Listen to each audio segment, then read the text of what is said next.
Shalom Bapak Ibu semuanya. Shalom. Saya mewakili tim pengembalaan maupun di Blessing Center mengucapkan Happy New Year, selamat tahun baru buat Bapak Ibu semuanya. Kita ibadah pada hari ini adalah ibadah pertama untuk tahun ini. Itulah sebabnya kenapa ibadah digabung ya. Supaya kita bisa tahu benar-benar merasakan jemaat pagi, bisa melihat jemaat siang bisa melihat jemaat pagi. Kita jadi sama-sama bersuka cita gitu. Tapi yang paling penting hari ini ada pengumuman yang Bapak Ibu mesti perlu ketahui. Yang pertama ini perubahan ya. Bahwa kita nanti akan membedakan persembahan, amplop persembahan dengan perpuluhan. Supaya Bapak Ibu bisa mudah kita mencatatnya di Blessing Center ya. Nah amplop persembahan seperti biasa warnanya biru, jangan lupa, jangan ketuker ya. Untuk persembahan nanti kalau Bapak Ibu mau memberi pada saat pulang nggak apa-apa silahkan ditaruh di warna biru. Yang amplop perpuluhan ditaruh di warna merah ya, jangan lupa. Nanti ambil warna merah. Kalau Bapak Ibu mau memberi perpuluhan belum punya amplop warna merah bisa diminta di usher di belakang. Ada warna merah, nanti Bapak Ibu bisa masukkan itu di amplop warna merah dan dimasukkan tetap sama dimasukkannya di kotak persembahan yang sudah disiapkan buat Bapak Ibu sama-sama. Itu pengumuman pertama. Yang kedua kita masih ada acara Natalan Bapak Ibu ya. Perlu diketahui semuanya sama-sama hari ini teman-teman kita dari gereja ortodok itu sedang merayakan Natal. Jadi perayaan Natal mereka itu bukan di tanggal 25 Desember kemarin tapi di tanggal 7 Januari. Karena ada perbedaan penanggalan. Mereka menggunakan penanggalan kuno. Itu jadi makanya perayaannya tanggal 7 Januari itu.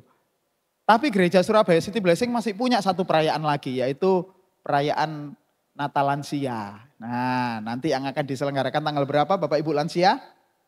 Loh enggak tahu ya. Oh tadi kan sudah ada pengumumannya tanggal 13 hari Sabtu. Jam berapa? Jam 4 jangan terlambat ya Bapak Ibu lansia. Lansia itu yang usianya berapa? 50 tahun ke atas ya. 45 boleh deh. 50 tahun ke atas terutama. Nah jadi yang sudah merasa itu ya seperti saya ini sudah merasa lansia nanti hadir gitu ya. Khusus untuk Natal lansia ini nanti katanya panitia, katanya banyak door prize-nya. Gitu. Nanti Bapak Ibu lihat sendiri lah bener enggak banyak door prize-nya atau enggak gitu. Oke itu dua pengumuman yang penting. Selanjutnya hari ini kita akan sungguh-sungguh bersuka cita bersama dengan Tuhan. Saya akan memberikan pesan Tuhan di awal kita mengawali ibadah awal tahun ini yaitu dengan pesan new beginning. The new beginning, sebuah permulaan yang baru. Bapak Ibu, sebelum kita tahu bahwa kita ada di tahun yang baru ini, orang Israel, orang Ibrani lebih dulu mereka menyelenggarakan tahun baru. Mereka menyelenggarakan tahun baru dengan meniup shofar, ini namanya shofar. Jadi terbuat dari tanduknya kambing, itu mereka tiup di awal tahun baru. Sebagai bentuk yang menyatakan bahwa ini adalah awal tahun baru, penanda itu. Jadi shofar ditiup semuanya, mau gaduh-gaduh sudah ditiup. Makanya itulah kenapa sekarang di Indonesia orang pada niup trompet gitu ya. Tapi sekarang trennya baru, nyumet mercon. Gitu. Jadi yang punya anjing, punya kucing, punya piaraan, punya anak kecil biasanya kaget semuanya. Padahal sebenarnya harusnya niup shofar aja cukup. Gitu. Oke, next lanjut aja. Nah saya mau cerita sejarahnya sedikit. Mengenai tahun baru dari sini nanti kita akan bergeser sebenarnya pesan apa yang sedang Tuhan katakan di dalam Alkitab mengenai tahun baru. Tahun baru orang Ibrani lebih mengenal dengan nama Rosh Hashanah. Katakan sama-sama Rosh Hashanah. Nah Rosh ini artinya adalah kepala. Hashanah itu artinya H itu adalah artikel the sama seperti the. Sanah itu artinya tahun. Itu ya Rosh Hashanah. Apa yang mereka rayakan tahun itu? Itu adalah peringatan tahun baru Israel. Jatuhnya bukan persis di bulan Desember seperti kita. Atau di bulan Januari seperti kita. Mereka merayakannya untuk tahun ini ya, tahun sekarang ini 2003, mereka merayakannya di 15 September dulu. Jadi mereka merayakan lebih dulu, mereka sudah merayakan tahun baru dan niup shofar 15 Desember. Itu. Nah sebenarnya mereka punya 4 perayaan tahun. Nah ini agak sedikit ada sejarahnya ya, bagi Bapak Ibu yang suka sejarah pasti seneng ini. Yaitu 4 perayaan tahun baru namanya Yom Teruah, Yom Hasikarom, Yom Hadim, Yom Ionim Noraim. Bahasanya susah-susah banget. Ini bukan bahasa roh, bahasa Ibrani ya. Di Alkitab ada. Nah saya langsung ke artinya aja. Perayaan ini namanya yang pertama adalah perayaan meniup shofar. Seperti yang saya bilang tadi. Kemudian apa yang mereka lakukan? Mereka akan mengingat. Yom Hasikarom itu mereka mengingat-ingat. Perayaan tahun baru Israel itu dirayakannya itu bukan 1 hari, tapi 10 hari itu ya. Sampai nanti setelah mengingat, mereka nanti akan ada namanya Yom Hadim, hari penghakiman. Mereka mengingat apa? Mereka mengingat dosa mereka, mereka mengingat kesalahan mereka selama tahun-tahun yang lalu. Dan kemudian akan ada namanya hari penghakiman, ini penghitungan. Dosamu apa tahun kemarin itu dihitung, gitu orang Israel gitu. Jadi masing-masing di keluarga mereka mengadakan Yom Hadim. Nah kemudian yang paling penting hari yang ke-10 ada namanya Yanim Noraim, artinya adalah hari pertobatan. Jadi bukan hanya mengingat-ingat dosa, tapi akan ada masa pertobatan rame-rame yang nanti akan ditutup dengan sebuah perayaan besar namanya Yom Kippur. Nah Yom Kippur itu adalah hari di mana umat Israel seluruhnya berkumpul di Bait Allah pada saat itu. Dan ketika mereka berkumpul maka seluruh imam yang menggunakan baju putih seperti para petugas hari ini yang melayani Tuhan pakai baju putih-putih gitu ya. Ada yang hitam bawahnya tapi kalau di Israel pakai putih. Nah setelah itu apa yang mereka lakukan? Mereka menyembelih domba, hewan. Mereka menyembelih hewan, darahnya itu kemudian dibawa oleh imam besar. Masuk ke ruang kudus, masuk ke ruang maha kudus dan dipercikkan di ruangan itu. Kalau Tuhan berkenan, maka imam besar itu bisa pulang dengan selamat, bisa kembali dengan selamat. Tapi kalau tidak, dia mati di dalam ruang maha kudus kalau Tuhan tidak berkenan. Jadi sebegitu dahsyatnya peristiwa rangkaian dari perayaan tahun barunya orang Israel. Nah, asal Bapak Ibu ketahui, tahun baru orang Israel itu mengandung sebuah makna yang dalam bahwa setiap orang harus meniup sopar. Pertama, apa itu artinya meniup sopar? Bukan untuk rame-ramean supaya gaduh. Supaya orang pada bangun tato, duar. Enggak ya. Meniup sopar itu artinya untuk menyatakan bahwa Yesus itu ada di atas tahta. Menyambut Tuhan ya. Kalau orang Israel enggak percaya Yesus ya. Menyambut Allah Bapa yang duduk di atas tahta datang. Gitu datang. Setelah itu apa yang dilakukan? Bangsa Israel harus mengingat kesalahan mereka. Kemudian Tuhan akan mengadakan penghakiman. Dikasih tahu itu salah, itu dosa, itu jangan dilakukan lagi. Setelah itu tiba hari raya pertobatan. Rangkaiannya seperti itu Bapak Ibu jelas ya. Nah cuman bedanya orang Kristen di Indonesia ini enggak.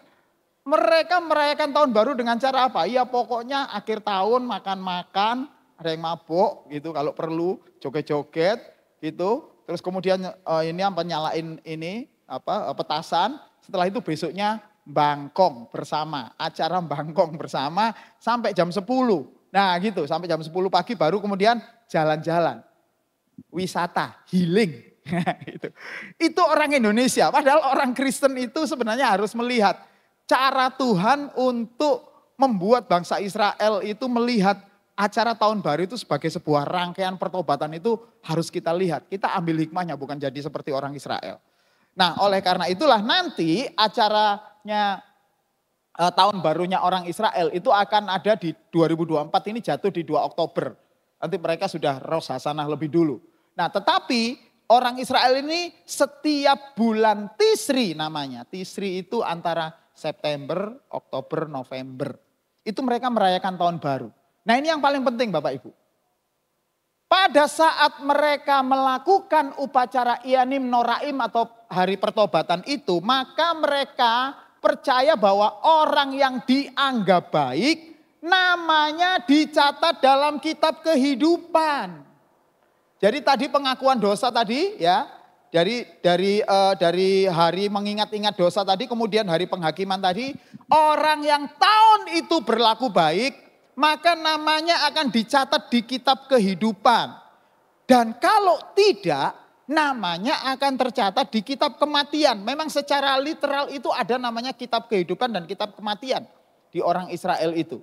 Makanya ketika Tuhan menulis tentang kitab kehidupan di kitab Wahyu itu kalau orang Israel ngerti maksudnya. Kita aja yang gak ngerti kitab kehidupan itu seperti apa. Nah, kitab kehidupan dan kitab kematian itu adalah hitung-hitungan bagi orang Israel ya. Bahwa mereka itu selama 1 tahun jadi orang benar atau tidak. Nah kalau nama mereka masih ada di kitab kematian, sementara mereka itu masih hidup sampai dengan tahun itu. Mereka akan mengejar gimana caranya mereka bisa melakukan Taurat sebaik-baiknya. supaya namanya nanti tahun depan ada di kitab kehidupan. Itu cara orang Israel hidup. Nah kalau orang Kristen nggak perlu, nanti akan saya jelaskan. Apa yang dilakukan oleh orang percaya? Tahun ini ya, tahun 2023 dan 2024 yang tahun kita injak sekarang ini, menurut penanggalannya Ibrani, menurut cara penghitungan orang Ibrani disebut sebagai tahun Pedalet. Katakan sama-sama, Pedalet. Nah orang Israel percaya ada hitung-hitungan di dalam setiap huruf atau angka Ibrani. Jadi orang Israel itu sampai sekarang Pedalet itu artinya adalah tahun 5784. Kalau kita sekarang itu tahun 2024, orang Israel tanggalnya sudah 5784. Jadi tua banget di sana. Itu ya. Nah, diambil belakangnya itu yang mereka pakai sebagai identifikasi apa yang ingin Tuhan lakukan ketika tahun baru berjalan. Ini bisa disamakan, bisa dibayangkan ketika orang Tionghoa, orang Chinese itu mereka merayakan pergantian tahun. Ada tahun tikus emas, tahun naga emas. Itu kan ada tahunnya cirinya sendiri-sendiri. Nah ini seperti itu, cuman bedanya kalau penanggalan Chinese menggunakan binatang, tapi orang Israel enggak. Menggunakan huruf Ibrani namanya. Nah di huruf Ibrani ini ada artinya. Setiap huruf Ibrani itu ada artinya. Tidak hanya berbunyi huruf-huruf seperti biasa. Itulah sebabnya Bapak Ibu. Saya ketika menyelidiki Alkitab, ketika akan khotbah seperti ini, saya bukan hanya membaca Alkitab bahasa Indonesianya. Saya lihat Alkitab Ibraninya. Saya benar-benar pantengin tuh. Tulisan Ibraninya saya lihat benar-benar. Apa sebenarnya maksudnya firman Tuhan. Supaya saya tidak menyesatkan Bapak Ibu. Supaya pemberitaan firman Tuhan itu persis seperti apa yang Tuhan tuliskan di dalam Alkitab. Nah tahun 84 Pedalet ini artinya dalet ini ya. Ini dalet ini. P itu ini. Ini P, ini dalet. Ya, ini kebalik ini saya ini. Ini tulisan saya kebalik. Dalet ini artinya pintu atau kerendahan hati. Sementara P itu artinya mulut karena bentuknya seperti mulut. Seperti mulut yang terbuka itu. Ini adalah P. Dalet itu adalah pintu. Jadi orang Israel saat ini memiliki dua pedoman. Ya, pintu atau kerendahan hati. Memiliki dua pedoman. Di tahun 2024 ini mereka harus berjalan mengendalikan mulut mereka. Dan kemudian mereka berjalan di dalam kerendahan hati. Itu orang Israel. Nah sebenarnya itu bukan tuntutannya orang Israel. Itu adalah tuntutan firman Tuhan. Karena firman Tuhan juga menghitung tahunnya juga sudah benar sampai sekarang ini. Nah inilah yang sekarang ini saya mau kasih tahu kepada Bapak Ibu. Kita tidak jadi orang Israel, tetapi kita mengambil makna kebenaran Alkitab di dalam tahun-tahun Israel. Gitu. Supaya kita tahu, supaya kita tidak hanya sama saja dari tahun ke tahun. Biasanya orang kalau sudah ganti tahun apa resolusinya? Pengen kurus, pengen kerja lebih giat, pengen kaya, ada yang pengen kawin di tahun. Itu terus saja kayak gitu setiap tahun. Itu kan sama aja. Sementara Alkitab itu enggak. Nanti akan bergerak terus ini. Oke. Nah kita akan mulai selidiki satu demi satu. Ketika orang Israel, ya enggak apa-apa langsung aja. Nah ketika orang Israel merayakan tahun baru, pergantian tahun itu tadi ya. Dari Pelamet ke Pedalet itu tadi ya. Maka ayat inilah yang selalu dibacakan di dalam bait Allah pada saat itu. Dan ayat yang sama akan saya tunjukkan kepada Bapak Ibu supaya kita bisa tahu menurut firman Tuhan apa yang harus kita kerjakan di tahun ini. Itu. Bunyinya seperti ini di dalam Yeskiel 19 ayat yang ke-20. Aku akan memberikan mereka hati yang lain dan menaruh roh yang baru di dalam batin mereka. Juga aku akan menjauhkan dari tubuh mereka hati yang membatu dan memberikan mereka hati yang taat. Dengan demikian mereka akan hidup menurut ketetapan-ketetapanku. Dan berpegang teguh pada peraturan-peraturanku serta melaksanakannya. Maka mereka akan menjadi umatku dan aku akan menjadi Allah mereka. Jadi ini dibacakan di pergantian tahun pada saat Rosh Hasanah itu. Bapak Ibu saya kasih disclaimer dulu ya. Ayat-ayat yang saya cantumkan sekarang ini berasal dari Alkitab terjemahan baru yang terbaru. Kalau Bapak Ibu sekarang pegang di dalam Alkitab bunyinya agak sedikit gak sama. Itu karena yang masih terjemahan yang pertama, ini terjemahan yang kedua. Nah terjemahan yang kedua ini saya senang sekali. Karena terjemahan yang kedua ini jauh lebih dahsyat artinya.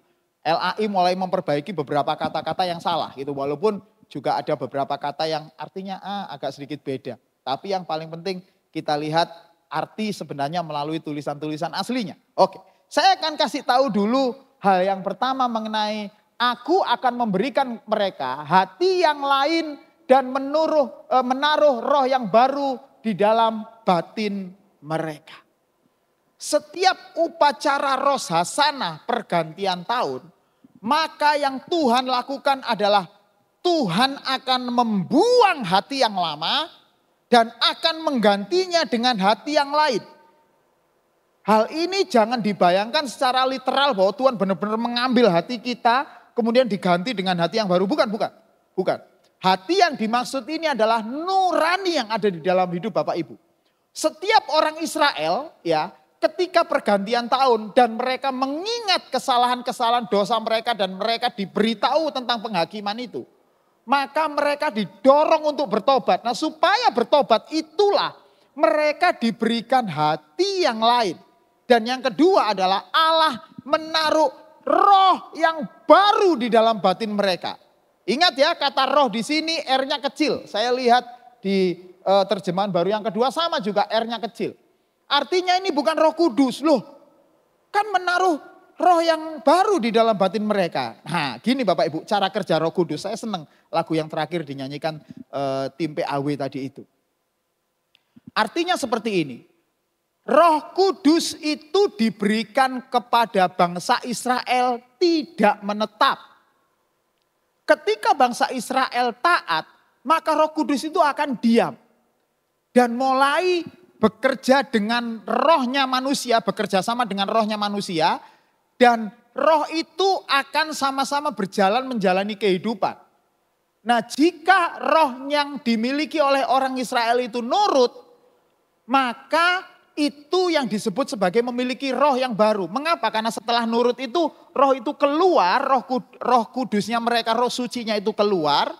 Dan kemudian mereka sudah bisa berjalan tanpa pimpinan roh. Karena roh mereka sudah sama dengan Roh Kudus. Nangkep ya di sini ya. Nah itu cara orang Israel berpikir mengenai roh yang baru. Nah begitu juga di dalam kekristenan. Cuma bedanya kalau bagi orang Israel roh itu bisa keluar masuk. Tapi bagi orang percaya tidak. Roh itu Tuhan meteraikan di dalam hidup Bapak Ibu. Dimeteraikan di situ supaya memimpin terus. Terus dipimpin terus. Sampai goalnya adalah Bapak Ibu bisa semakin serupa dengan Tuhan Yesus Kristus. Kenapa orang Israel kok rohnya itu keluar masuk. Karena tuntutannya cuma hanya supaya mereka bisa melakukan Taurat. Supaya mereka nggak makan babi lagi gitu kan. Nggak boleh makan babi orang Israel itu. Supaya mereka tidak boleh melanggar hari Sabat lagi.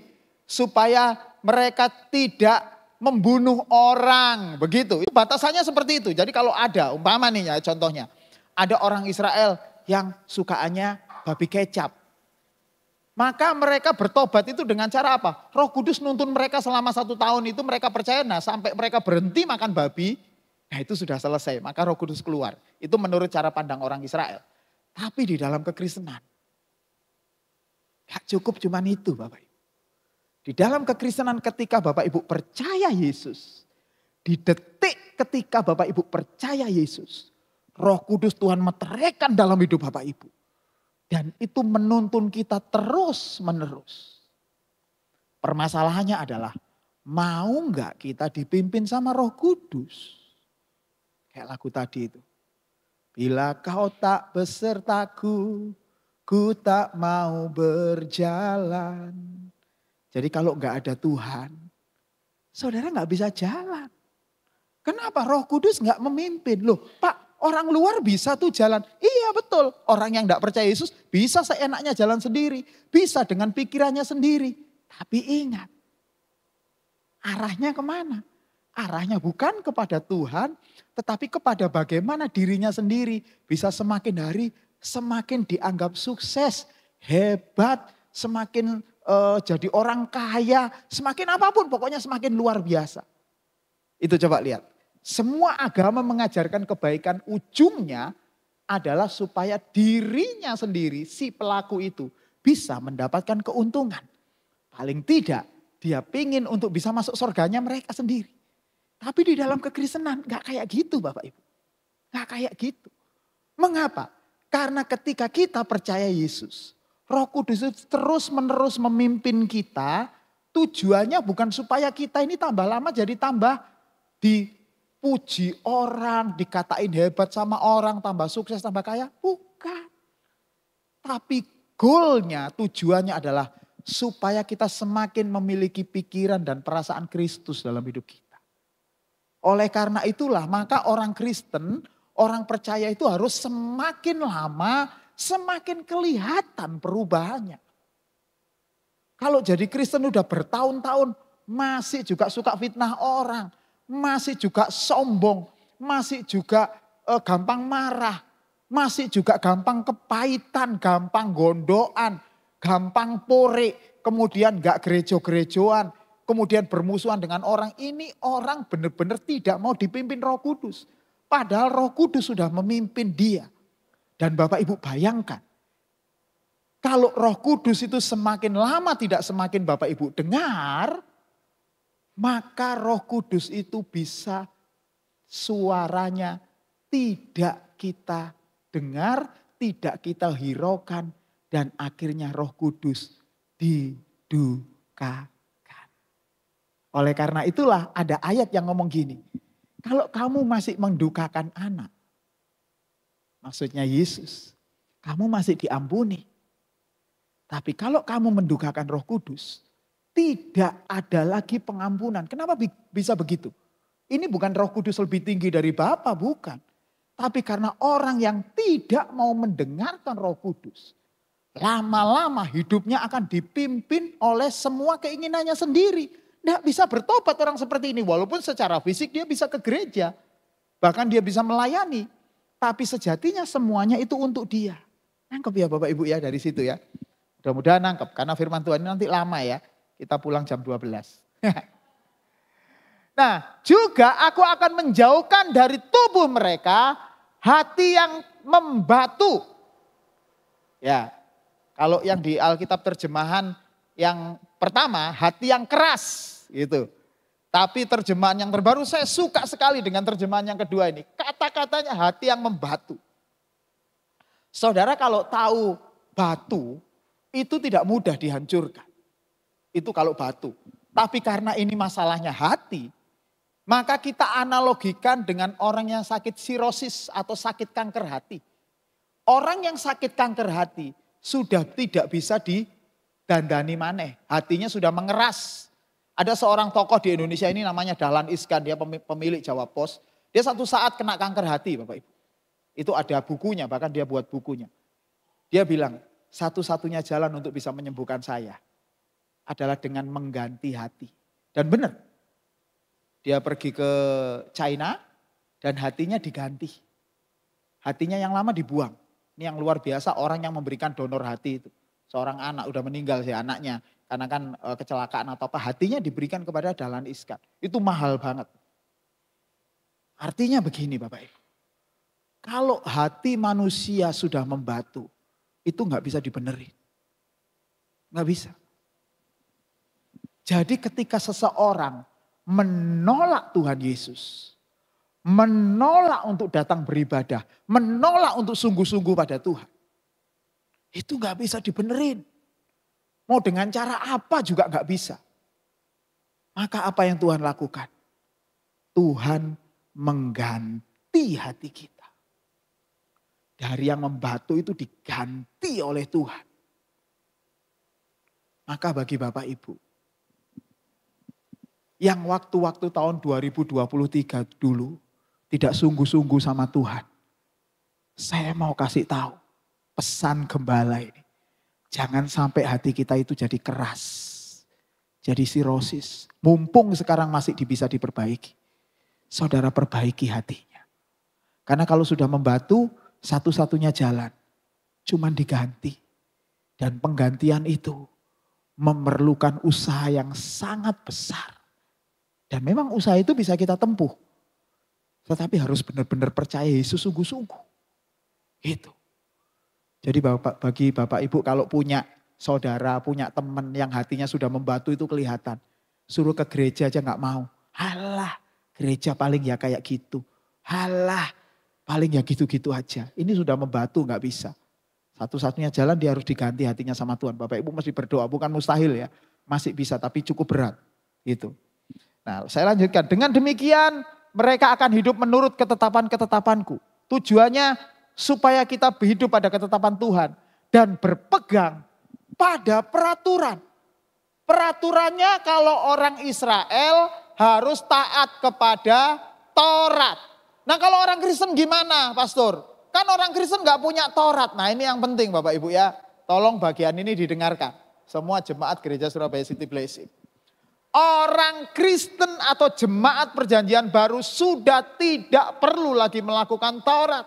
Karena kita bukan orang Israel dan kita diselamatkan bukan karena kita melakukan Taurat. Tetapi orang percaya itu harus memandang Yesus. Kenapa kita harus memandang Yesus? Karena Yesuslah contoh manusia, contoh pribadi yang bisa menggenapi Taurat dengan sempurna. Orang percaya aturannya bukan lagi aturan Taurat. Bukan the Torah is my law. Taurat adalah hukumku, bukan. Tetapi Jesus is my law. Jesus adalah hukumku. Maka ketika kita menjadi orang percaya, umat perjanjian baru, Bapak, Ibu, saudara-saudara semuanya mau tidak mau, suka atau tidak suka harus belajar dari kehidupan Yesus. Jadi ketika kita ya jadi orang percaya, jangan pertanyaannya jangan gini. Orang Kristen itu puasanya berapa kali? Gimana cara puasanya? Pak kalau saya berdoa gimana nih caranya Pak? Kalau doa untuk keluar rumah gimana caranya Pak? Kalau doa untuk mau masuk ke kamar kecil gimana Pak caranya? Enggak ada cara gitu Bapak Ibu. Enggak ada. Karena memang tidak ada. Makanya ketika Bapak Ibu ini ya tanya sama 10 pendeta. Ya tanya sama 10 pendeta mengenai masalah puasa. Maka jawabannya bisa 11-12 jawaban. Karena macam-macam. Karena di Kristen enggak ada formula puasa. Orang Kristen puasa itu bukan supaya semakin dikasihi Tuhan. Tetapi orang Kristen itu puasa karena tahu. Bahwa ketika dia berpuasa dia ada sesuatu yang hendak dia bicarakan sama Tuhan. Gitu. Dan dia tahu bahwa puasanya itu bukan puasa supaya dilihat orang. Supaya wih hebat ya puasa. Enggak. Enggak gitu Bapak Ibu. Jadi kekristenan itu tidak diatur sama hukum. Nah terus akibatnya seperti apa Pak? Lah enak jadi orang Kristen Pak. Nah ini pengajaran namanya pengajaran hyper grace. Enak dong jadi orang Kristen dosanya dihapus. Gak ngapa-ngapain kita ini ngawur. Ini pengajarannya jelas ngawur. Karena justru ketika Bapak Ibu jadi orang Kristen. Maka Bapak Ibu harus melihat kehidupan Yesus. Dan menerapkannya dalam hidup kita sendiri. Hari ini sebentar kita akan terima perjamuan. Perjamuan itu sama saja dengan Bapak Ibu memasukkan tubuh dan darah Yesus ke dalam tubuh kita. Nah, oleh karena itulah Bapak Ibu harus mengenal siapa Yesus. Jangan cuma mengenal Yesus hanya sebagai juru selamat saya. Saya melakukan apapun ya enggak masalah. Wong Yesus juru selamat saya. Oh enggak gitu. Percaya Yesus itu artinya adalah mengikuti jalannya Tuhan. Itu bukan hanya percaya-percaya saja. Bukan hanya beda agama saja dengan agama yang lama. Enggak, Bapak Ibu harus ikut cara Tuhan berjalan. Ya, makanya lagu tadi ya. Bila kau tak besertaku, ku tak mau berjalan. Lah kalau Yesus diem, kita ya harus diem. Gitu. Ada lagu yang sangat asik ya. Sungguhlah hidupku telah ditebus oleh kuasa darah yang kudus. Sekarang hidupku bukan milikku lagi. Apapun yang mau Tuhan lakukan, apapun yang Tuhan mau inginkan, asalkan Tuhanku senang, semua ku relakan. namamu dimuliakan. Baru lagunya, suka-sukamu Tuhan. Kehidupan kekristenan itu kayak gitu Bapak Ibu. Bukan suka-suka kita. Bukan seenaknya kita. Bukan untuk kita, tapi semuanya untuk Yesus. Dan kitalah yang harus mengikuti tapak kaki Tuhan. Kitalah yang harus mengikuti jejak kakinya Tuhan. Kristen itu seperti itu. Next. Saya mau tunjukkan kepada Bapak Ibu bagian yang lain di kitab Yeskiel. Yang ditulis persis seperti yang kita baca di Yeskiel 11 tadi. Yaitu Yeskiel 36 ayat 26 sampai 27. Aku akan memberikan kepadamu hati yang baru dan roh yang baru di dalam batinmu. Sama ya kan? Kalau ayat ini sampai dicantumkan 2 kali di dalam kitab yang sama, maka ayat ini penting banget, maha penting. Maka kenapa setiap kali Roh Hasana dibacakan? Karena ayat ini mengingatkan kepada setiap kita, kepada setiap orang percaya bahwa ketika ganti tahun, kita bukan hanya kalendernya yang ganti. Tapi yang paling penting bagi orang percaya, Tuhan akan memberikan hati yang baru. The new beginning. Semua yang baru dan bukan hanya hati yang baru. Dan roh yang baru yang diam di dalam batinmu. Dan aku, kata Tuhan, akan menyingkirkan dari tubuhmu hati yang membatu. Di tahun-tahun yang baru ini. Bagi hati-hati yang mulai apatis dengan Tuhan. Stop ya. Jangan sampai dibiarkan hati itu sampai jadi membatu. Tapi ayo kita mulai bergerak di dalam cara Tuhan ketika memberikan hati yang baru dan roh yang baru. Dan kuberikan kepadamu hati yang lembut. Saya kasih highlight garis kuning karena ini penting. Rohku, nah baru ini yang ada sedikit beda dengan ayat yang 11 tadi. Rohku akan kutaruh dalam batinmu. Dan aku akan membuat kamu hidup menurut segala ketetapanku. Dan tetap berpegang pada peraturanku serta melakukannya. Bapak Ibu, kalau hidup kita mau taat sama Tuhan. Hidup kita jadi orang Kristen yang benar. Itu bukan kita hidup berdasarkan kekuatan kita. Tapi kita hidup harus mau dipimpin Roh Kudus. Orang bilang mustahil pastor orang bisa sempurna. Bahkan ada orang yang bilang sama saya, gak mungkin kita itu bisa sempurna seperti Tuhan. Betul, kalau kita sempurna seperti Tuhan, seperti itu standarnya gak mungkin. Tapi masalahnya kesempurnaan yang Tuhan tuntut dari Bapak Ibu adalah kesempurnaan yang personal. Per pribadi, saya kasih contoh. Di sini menurut saya ya. Orang yang paling sabar itu Pak Seno. Ada Pak Seno di sini enggak? Mana Pak Seno ya? Ada ya. Pak Seno itu paling sabar menurut saya ya. Enggak tahu menurut Pak Ferdi, Bu Helen sama ini WL kita tadi itu. Menurut saya Pak Seno itu sabar banget. Ya kalau ada perlu sama saya ngomongnya Mas Hari ini. Ngomongnya enak gitu Bapak Ibu. Itu kalau nilai Pak Seno itu sudah angka 9 Bapak Ibu. Tapi saya ini walaupun pastor, wonge ngamuan. Kelihatan banget ya, gondokan. Ngambulan pokoknya. Dan saya mau belajar untuk seperti Pak Seno itu setengah mati. Tapi saya mau dan saya harus belajar. Tujuannya bukan seperti Pak Seno. Target saya harus seperti Yesus.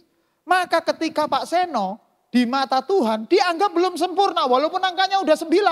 Karena Pak Seno harus meningkatkan lagi sampai angka 9,5, 9,6, 9,7 sampai 10. Kalau Pak Seno sudah 9,5 itu sempurna. Tapi saya mungkin berangkatnya dari 6.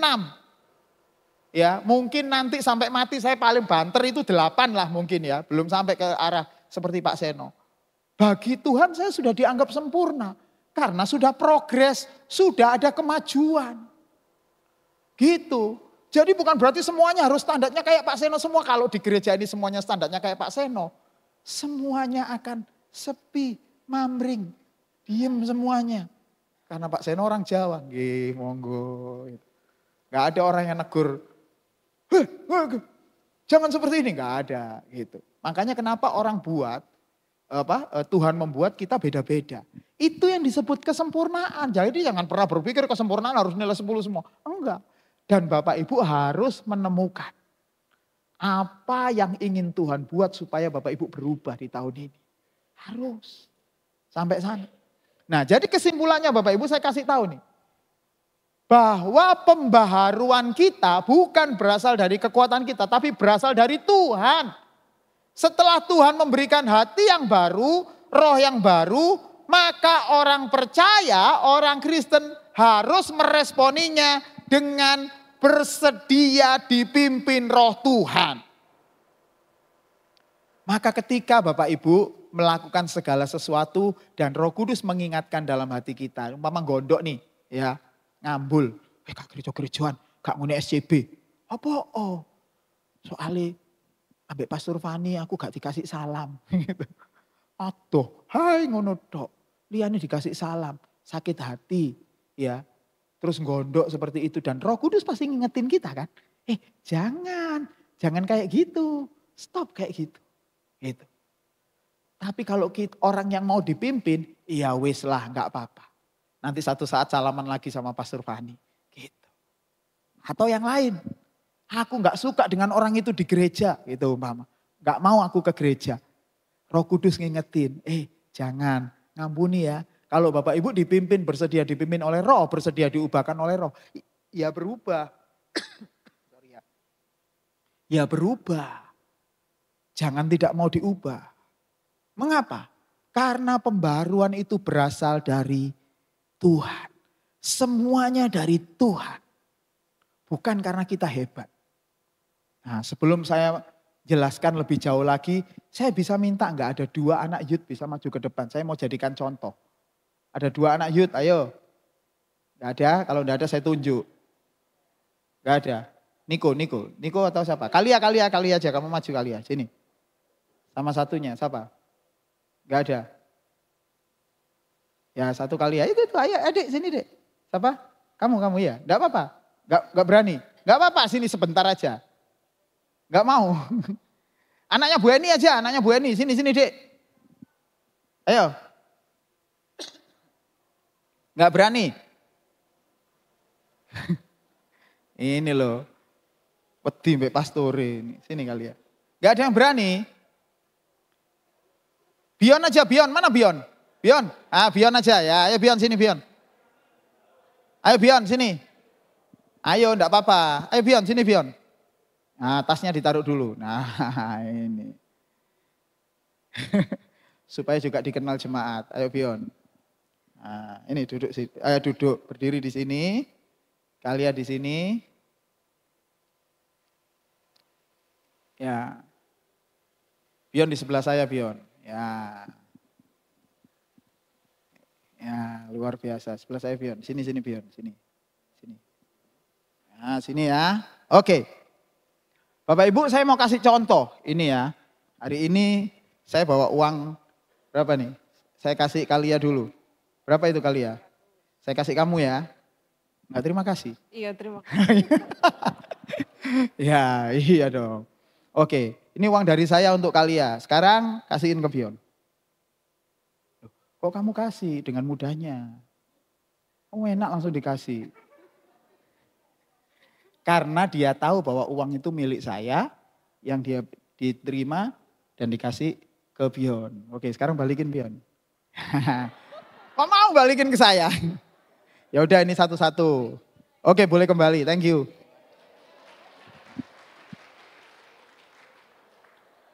Apa maknanya Bapak Ibu? Kalau kita tahu bahwa segala sesuatunya itu berasal dari Tuhan, bukan milik kita, ketika ada orang lain memerlukan, ketika ada orang lain membutuhkan, saudara bisa kasih dengan sukacita. Masalahnya banyak orang Kristen ketika diberikan berkat oleh Tuhan, apapun diberikan oleh Tuhan, mau ngasih ke orang lain iki meleki, medit, cetil. Wis lengkap wis. Enggak mau, ini kan milik saya pastor. Ini kan milik saya Tuhan. Nah pelajaran hari ini dengan cara yang mudah itu tadi supaya Bapak Ibu tahu kalau Pak segala sesuatu dalam hidup kita, bahkan nafas kita itu diberikan sama Tuhan, maka ketika Tuhan memerlukan, saudara jangan hitung-hitungan sama Tuhan. Kita seringkali memberati sakit hati kita. Kita seringkali memberati kepahitan dalam diri kita. Padahal Tuhan sudah memberikan pengampunan yang luar biasa buat kita. Bapak Ibu ini bukan hanya diampuni dosanya aja loh. Tetapi kita nanti akan memerintah bersama-sama dengan Tuhan di dalam kekekalan. Oleh karena itulah ketika ada orang yang bersalah. Ketika ada orang yang perlu kita berikan pengampunan. Saudara lepaskan pengampunan. Jangan disimpan, hatiku loro. Loh, hati Tuhan lebih loro ya. Karena kita itu sudah melanggar Tuhan. Tapi Tuhan itu dengan besar hati memberikan pengampunan. Maka saudara belajar rilis pengampunan. Dan ini juga berlaku juga untuk persembahan maupun perpuluhan. Nanti tapi khotbahnya bukan bulan ini. Gitu ya. Ketika saudara diberkati Tuhan. Saudara gak usah hitung-hitungan sama Tuhan. Oh Tuhan, aduh kurang Tuhan. Saudara ketika diberkati Tuhan, saudara tahu di mana bisa membelanjakan uang yang dipakai untuk membela nama Tuhan. Gitu. Sekali lagi karena itu bukan milik kita, itu milik Tuhan.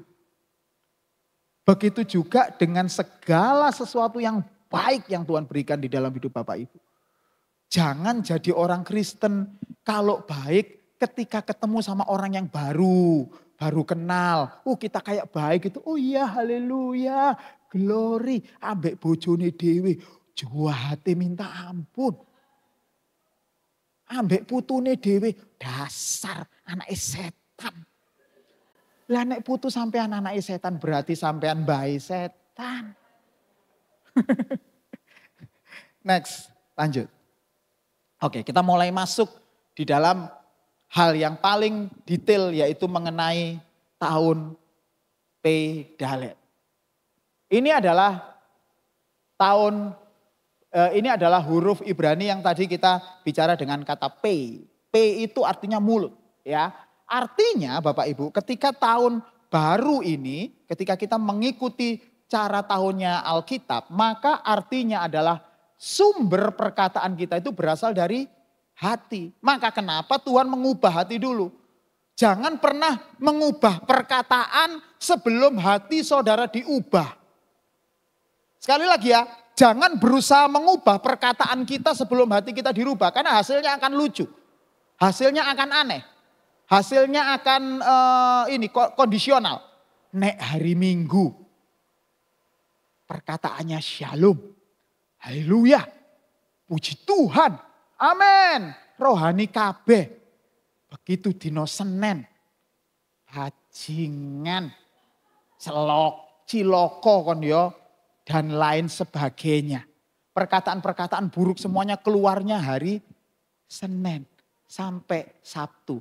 Minggu apik maneh. Haleluya. Puji Tuhan, glory, amin. Itu kondisional.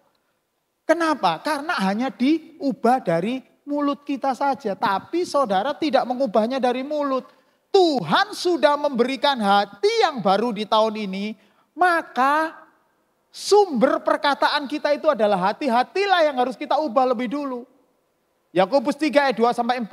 Sebab kita semua tersandung. Ini saya pakai sekali lagi terjemahan Alkitab yang kedua ya, bahasa Indonesia yang kedua. Sebab kita semua tersandung dalam banyak hal. Kalau Alkitab yang lama bersalah, tapi lebih tepat tersandung. Tersandung dalam banyak hal. Siapa yang tidak tersandung dalam perkataannya, ia orang sempurna. Yang dapat juga mengendalikan seluruh tubuhnya.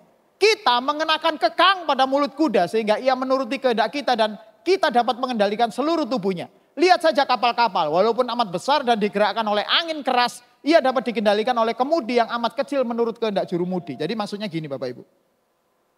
Tubuh kita ini semuanya dikendalikan dari hati. Apa yang muncul di mulut itu keluar berasal dari hati. Kalau hati kita tidak mau mengampuni, maka kata yang keluar dari mulut kita bisa jadi kayaknya mengampuni. Tapi kelihatan banget itu adalah lip service. Kelihatan dari tingkah hidupnya. Oleh karena itulah tahun ini saudara ubah hati dulu. Orang-orang yang hatinya keras belajar untuk mulai melembutkan hati kita supaya kita mau dibentuk oleh Tuhan. Karena dari situ sumber perkataan kita akan muncul. Itu tidak bisa kita lakukan instan, enggak. Di seluruh tahun ini saudara belajar. Di tahun ini juga saudara belajar mengucapkan kata-kata yang penuh hikmat. Ya. Ojo omongane titik tapi nyelekit. Orang jadi tidak mau bergaul sama kita gara-gara kita gak tahu ngomong pisan gak enak. Ada kan orang kayak gitu ya. Gak tahu ngomong pisan gak enak. Gitu. Oleh karena itulah saudara ubah hati saudara dulu supaya kita bisa memperkatakan sesuatu yang benar. Tadi saya suka dengan apa kata Niko tadi. Yuk kita awali tahun ini dengan pujian dan penyembahan. Saudara tahun ini ya belajar mengatakan mulut kita itu dengan pujian. Mulutku penuh dengan pujian. Saudara, ibu-ibu ambek ngulek sambel ya, ojo ndelok TikTok. Ojo ndelok drakor. Sambil memuji Tuhan, ambek masak itu sambil memuji Tuhan bersyukur. Kita buat kehidupan pujian dan penyembahan yang kita nyanyikan dari mulut kita itu sebagai gaya hidup kita. Itu. Perkatakan sesuatu yang baik. Saya suka dengan kata tersandung ini Bapak Ibu. Mengapa? Karena kata tersandung ini berasal dari bahasa asli petayo. Petayo ya, bukan diterjemahkan dengan kata bersalah. Di Alkitab Lama terjemahkannya kata bersalah. Tapi kata yang terbaik adalah petayo. Artinya adalah sandungan atau stumble. Artinya Bapak Ibu, jangan sampai perkataan kita di tahun ini nyakitin hati orang. Kalau ada sesuatu yang gak benar, Bapak Ibu bisa tegur baik-baik. Ojo ngene ngarepe umum. Weh, iki lho, nang ngene gereja alisnya miring. Ya alis ya miring, ngene arek alis lurus ngene paling kok sincan. Hanya karena gara-gara itu dikomentari. Gitu, saudara perkatakan sesuatu yang baik. Nih. Jangan sampai jadi batu sandungan. Jaga baik-baik, jangan sampai hidup kita jadi batu sandungan di tahun ini Bapak Ibu. Yang kedua. Nah, ini adalah dalet. Dalet ini huruf yang unik. Kalau tadi P itu bentuknya seperti mulut, ya. Kalau dalet ini bentuknya seperti kayu yang menggantung. Atau seperti orang menunduk, seperti orang berdoa. Gitu. Pokoknya ada yang menggantung di sini. Artinya Bapak Ibu, jangan upayakan hidup kita di tahun ini dengan kekuatan sendiri ya. Gantungkan hidup kita kepada Tuhan. Belajar mengucap syukur dengan apa yang Bapak Ibu terima di tahun ini. Sekali lagi, belajar bergantung sama Tuhan. Orang yang bergantung sama Tuhan, dia pasti akan rendah hati.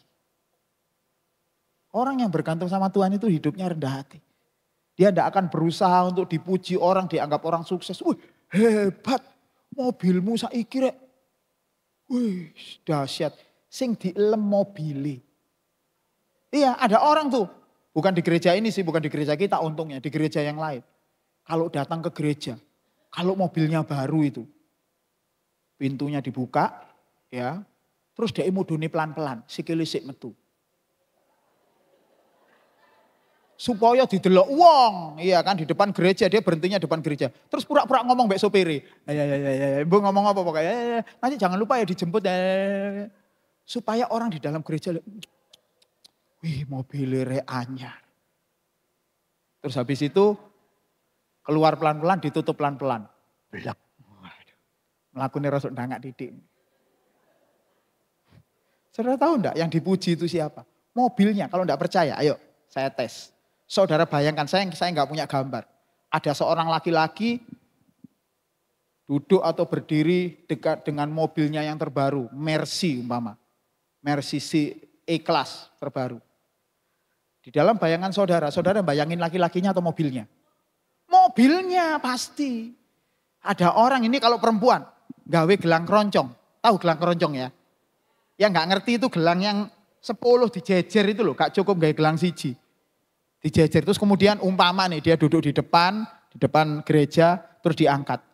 Nama Yesus, kerincing-kerincing menara yang kuat.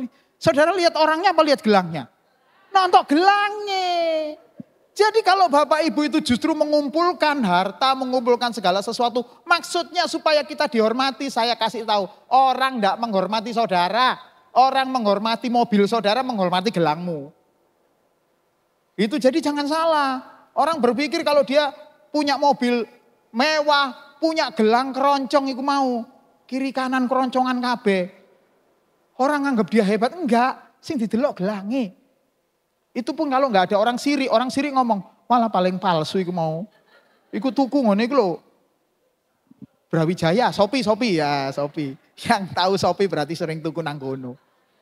Tuku nang Shopee paling iku 50.000-an. Itu. Orang syirik kan gitu Bapak Ibu. Jadi Bapak Ibu jangan pernah mengejar sesuatu yang ada di sini ya. Oke.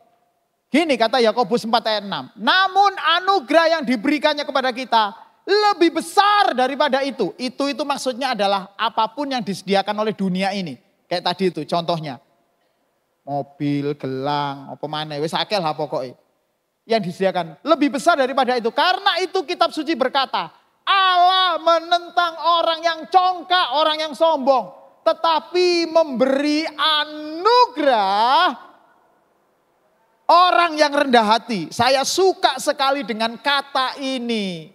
Memberi anugerah. Ini sekali lagi adalah terjemahan kitab yang baru. Ini benar-benar seperti menyatakan bahwa orang yang rendah hati itulah yang nanti akan terima anugerah itu Bapak Ibu.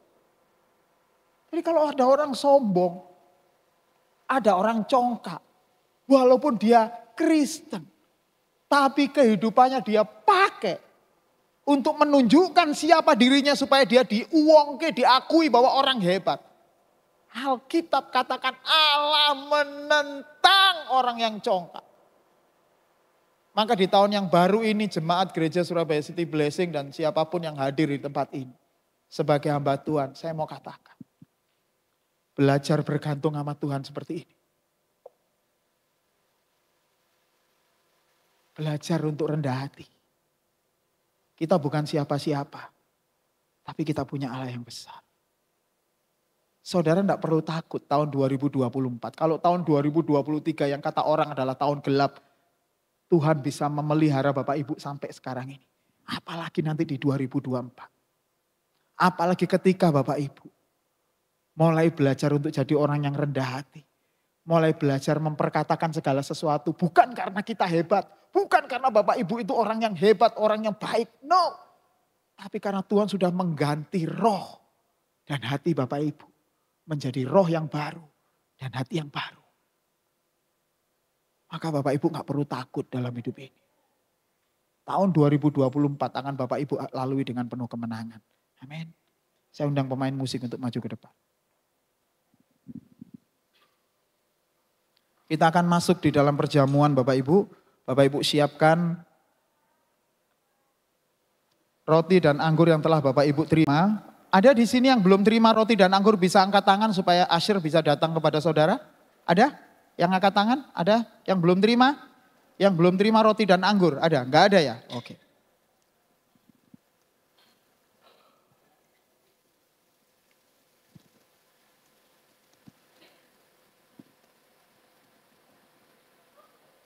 Ketika Bapak Ibu terima roti dan anggur ini, Bapak Ibu bisa lihat di roti itu ada ayat. Itu adalah ayat untuk pribadi Bapak Ibu. Ya, ada yang belum terima ya. Ayat itu adalah ayat pribadi buat Bapak Ibu bisa baca lebih dulu. Dan mulai mengucap syukur dengan ayat yang telah Bapak Ibu terima. Telah kulihat bukti kasih-Mu, Kau menderita gantikanku. Dengan darah-Mu Kau selamatkanku, kini ku hidup menyenangkan. Mari kita siapkan hati kita masing-masing, sungguh-sungguh katakan. Telah kulihat bukti kasih-Mu, Kau menderita gantikanku. Dengan darah-Mu Kau selamatkanku, kini ku hidup. Nyatakan hati kita kepada Tuhan. Terlalu besar kasih-Mu Bapa, pengorbanan yang Kau berikan bagiku. Terlalu mahal darah-Mu Yesus, tercurah untuk menebus hidupku. Bapak Ibu, saya mari undang untuk bangkit berdiri. Kita lebih sungguh-sungguh kepada Tuhan. Katakan, telah kulihat bukti kasih-Mu, Kau menderita gantikanku. Dengan darah-Mu Kau selamatkanku, kini ku hidup. Mari kita angkat roti lebih tinggi dari kepala kita. Katakan, terlalu besar kasih-Mu Bapa, pengorbanan yang Kau berikan bagiku. Terlalu mahal darah-Mu Yesus, tercurah untuk menebus hidupku. Perjamuan di awal tahun ini mengingatkan kepada kita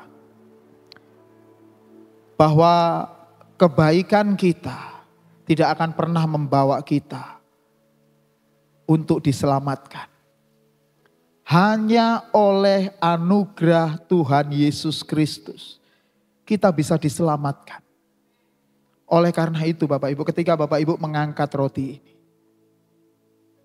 Bapak Ibu mengingat kebaikan Tuhan di dalam hidup kita.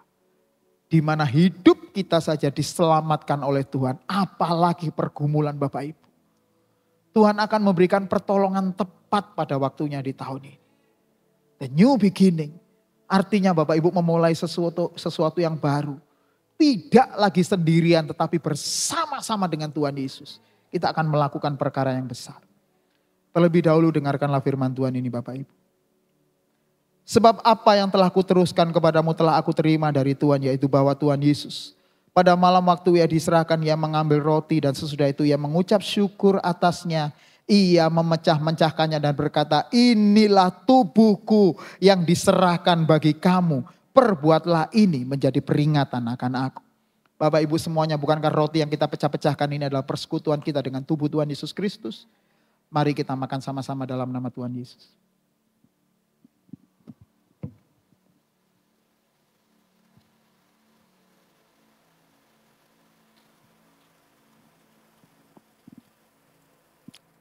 Kalau Bapak Ibu sudah selesai membuka seal yang ada di cawan, Bapak Ibu bisa mengangkat cawan ini lebih tinggi dari kepala kita.